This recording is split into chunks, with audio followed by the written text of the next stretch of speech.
Жаркое африканское солнце безжалостно палило саванну, когда маленький носорог отбился от стада. Его мама отвлеклась всего на минуту, чтобы полакомиться особенно сочной травой, но этого оказалось достаточно, чтобы любопытный малыш успел убежать довольно далеко.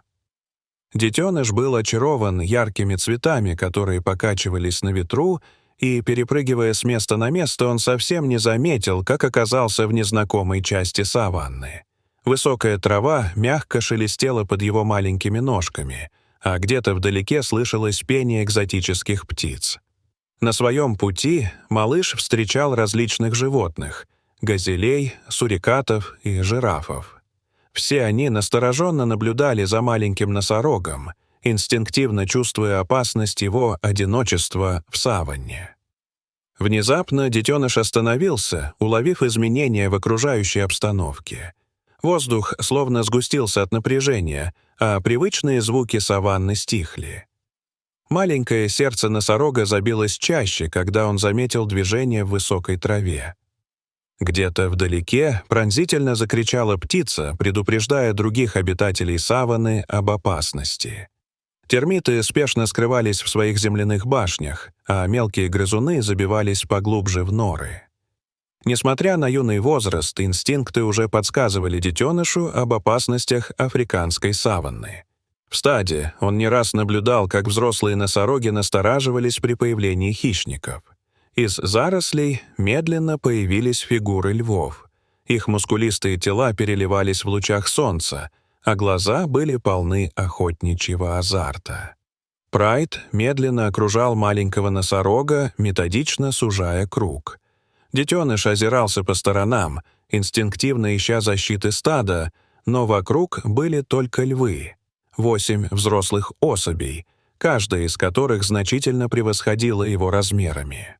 В этот момент в маленьком носороге проснулся древний инстинкт самосохранения.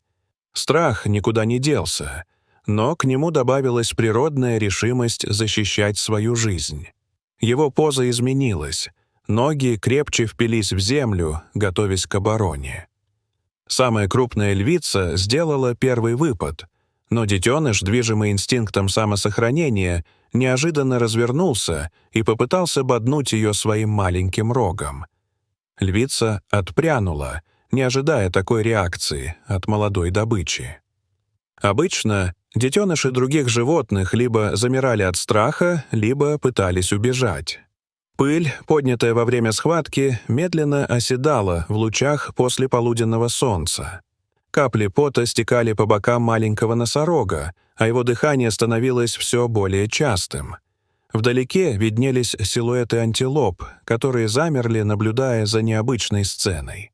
Стервятники, кружившие высоко в небе, спустились ниже, предчувствуя возможную добычу.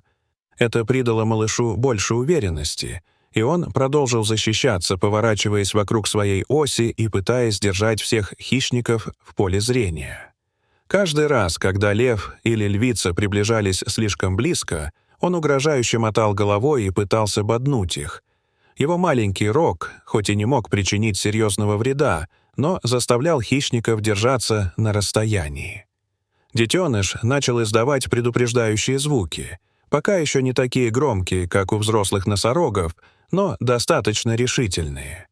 Он топал ногами, поднимая пыль и демонстрируя защитное поведение, характерное для его вида. Львы двигались с грацией опытных охотников, их мышцы перекатывались под золотистой шерстью при каждом движении. Их хвосты нервно подергивались, выдавая напряжение и концентрацию. Самый молодой член прайда нетерпеливо переминался с лапы на лапу. Его неопытность контрастировала с методичными движениями старших сородичей. Львы были озадачены такой необычной реакцией. Охота на молодняк обычно проходила быстро, но этот малыш проявлял неожиданное сопротивление. Их охотничьи инстинкты обострились, и они начали по очереди делать ложные выпады, пытаясь измотать маленького носорога. Несмотря на природную стойкость, детеныш начинал уставать. Его молодой организм не был готов к такому длительному противостоянию. Один из молодых львов улучил момент и сумел оцарапать бок малыша, и тот издал пронзительный крик боли, разнесшийся по саванне. Но даже раненый, он продолжал сопротивляться, движимый мощным инстинктом выживания. Этот крик услышала его мать, которая уже давно искала своего детеныша. Огромная самка-носорога неслась через саванну, ведомая материнским инстинктом. Мать-носорог прокладывала путь через заросли акации, ломая ветки и оставляя за собой широкий след в высокой траве. Ее массивные ноги взбивали красную африканскую землю, а тяжелое дыхание пугало мелких животных, попадавшихся на пути. Пот покрывал ее серую кожу, делая ее почти черной в ярких лучах солнца. Увидев прайд, окруживший ее малыша, она немедленно бросилась на защиту. С громким ревом она ворвалась в круг хищников, расшвыряв их своим массивным телом. Львы отступили, но не сдались, продолжая кружить вокруг, выискивая слабое место в обороне. Теперь мать защищала детеныша своим телом, а он продолжал проявлять удивительную для своего возраста стойкость. Мать-носорог отгоняла львов мощными выпадами, а малыш держался рядом, все еще готовый к защите. Хищники были настойчивы и опытны. Они знали, что рано или поздно носороги устанут, и методично атаковали со всех сторон, уверенно отскакивая от ударов тяжелого рога матери. В какой-то момент один из львов почти добрался до детеныша, но тот среагировал молниеносно, ударил хищника своим маленьким рогом прямо в нос, заставив отступить. Этот инстинктивный маневр оказался удачным. Львы стали еще осторожнее. Горячий ветер нес запах приближающегося стада носорогов. Земля едва заметно вибрировала под их тяжелыми шагами, и даже самые маленькие обитатели саванны чувствовали эту вибрацию. Мелкие птицы взлетали с кустов, уступая дорогу приближающимся гигантам. Пыль, поднятая их ногами, образовывала облако, которое было видно издалека. Стадо носорогов выстроилось полукругом, создавая живой барьер. Их внушительные рога и мощные тела представляли серьезную угрозу для хищников. Львы начали медленно отступать, но все еще выжидали момент для последней атаки, движимые голодом.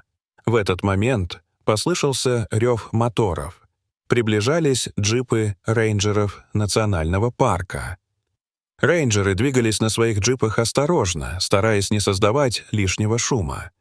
Их форма, выцветшая от постоянного пребывания на солнце, сливалась с цветами саванны. На поясе у каждого были рации, периодически потрескивающие от переговоров с базой. При виде людей львы наконец отступили, отправившись на поиски более доступной добычи. Рейнджеры остановились на безопасном расстоянии.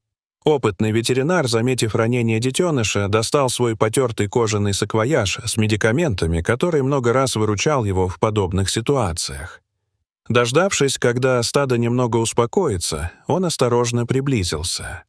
Носороги, привыкшие к присутствию рейнджеров, позволили осмотреть малыша. Ветеринар обработал раны детеныша, наложил повязки и ввел антибиотики для предотвращения инфекции. Все это время мать не отходила от своего малыша, внимательно следя за действиями человека. Убедившись, что с детенышем все будет в порядке, рейнджеры вернулись к своим обязанностям, оставив носорогов под защитой стада. Когда рейнджеры уехали, стадо носорогов медленно двинулось к ближайшему водопою. Солнце уже клонилось к закату, окрашивая саванну в золотистые тона. Маленький носорог, прихрамывая, но гордо держа голову, шел рядом с матерью. Его раны были обработаны, а в крови все еще бурлил адреналин прошедшей схватки. Над саванной пролетела стая розовых фламинго. Их крики словно возвещали о завершении этого необычного дня. В тот день природа показала удивительный пример того, как даже самый маленький носорог может проявить невероятную силу духа перед лицом опасности. Его инстинктивное сопротивление, помощь матери и своевременное появление стада — все это вместе помогло ему выжить в один из самых опасных моментов его жизни.